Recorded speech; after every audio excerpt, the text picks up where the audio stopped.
Teman-teman yang terkasih, sekali lagi selamat siang. Bacaan Injil pada siang hari ini, itu menggambarkan keselamatan yang datang pada Yesus.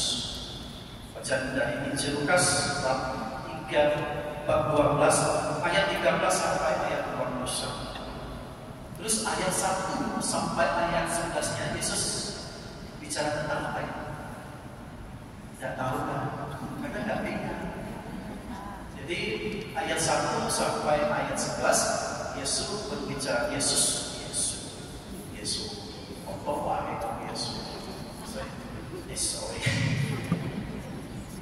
Jadi Yesus itu mengajar kepada banyak orang tentang bahwa orang itu tidak usah khawatir, tidak takut dengan para penguasa, dan jangan jadi seperti penguasa itu, karena kita ada Tuhan.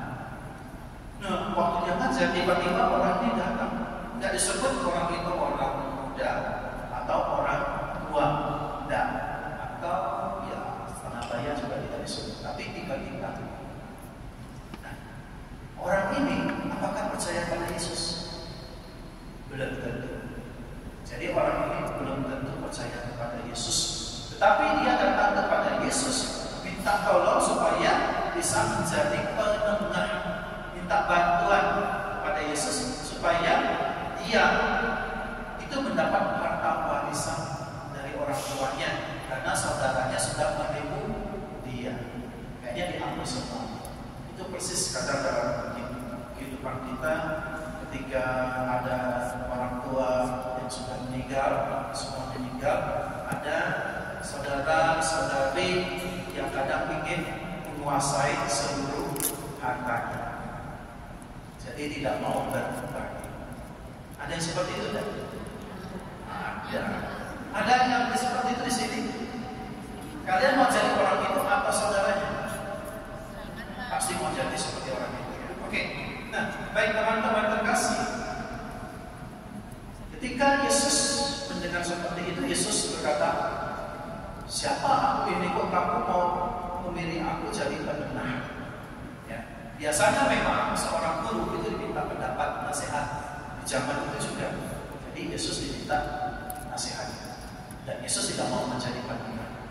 Justru Yesus mengajarkan tentang supaya orang apa? Tidak serakah. Yesus mengajarkan supaya orang itu lebih mementingkan hidup di dalam Allah, bukan hidup karena harta, bukan mengandalkan hidupmu terhadap harta. Yesus tidak mengajarkan tentang supaya orang itu kaya hanya di dunia ini, tetapi yang paling penting itu adalah kaya di dalam Allah. Teman-teman terkasih, kita kan butuh uang, kita butuh harta. Semua orang itu butuh uang, butuh harta. Tetapi hidup kita itu tidak hanya berdasarkan harta itu, tidak. Yang lebih penting itu adalah hidup di dalam Allah. Kalian kan kemari, kita semua kemari ke Hongkong. Kalian bekerja. Tujuannya apa? Punya duit, punya harta, beli rumah, beli tanah, beli yang lain-lain. Tapi yang paling penting adalah punya kehidupan yang baik, menabung. Kita punya jaminan untuk masa depan. Betul kan? Maka kalian kerja siang dan malam, dari pagi sampai malam berlelah-lelah. Itu kata pengkhotbah dalam bacaan pertama itu sia-sia belaka. Bacaan pertama dari pengkhotbah itu sangat jelas. Dia bilang, ngapain kamu susah-susah?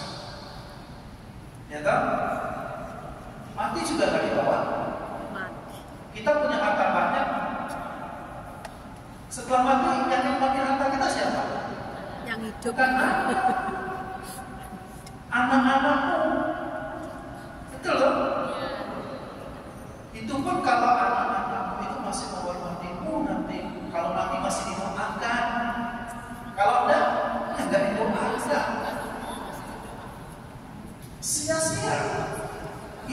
bacaan sangat jelas menyatakan ngapain di dunia itu susah-susah, kerja susah, bangun pagi-pagi, tidur larut malam, sudah tidur larut malam, nggak bisa tidur lagi, pikir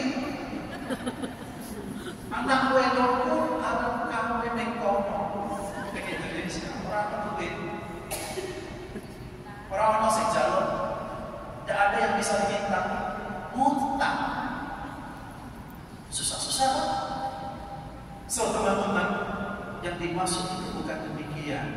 Kita memang datang kemari, kita berusaha, kita kerja dengan susah payah supaya kita punya hidup yang baik.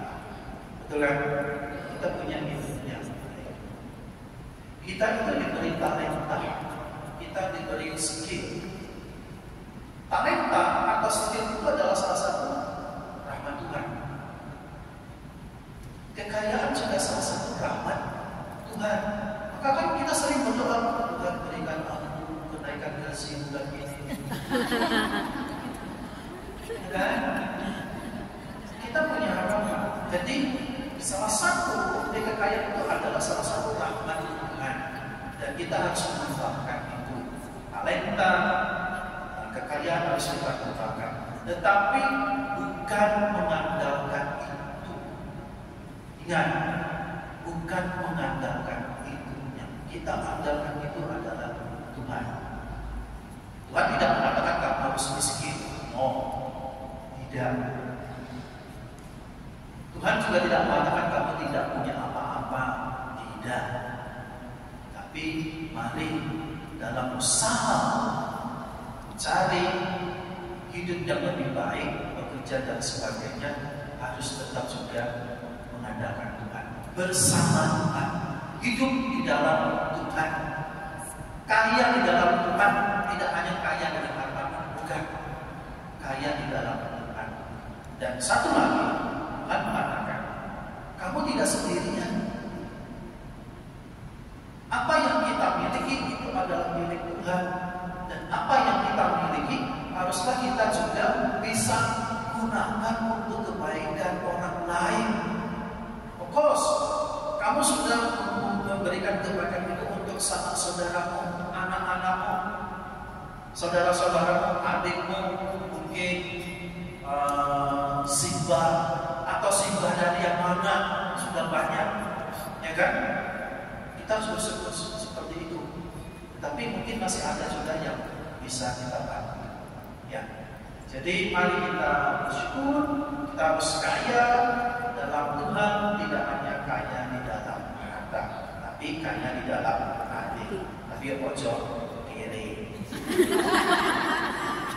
Ojo kiri, jangan miskin. Ya. Ya.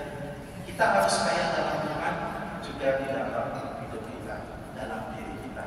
Ojo kere dalam diri kita, tapi kita juga ojo kere untuk orang lain.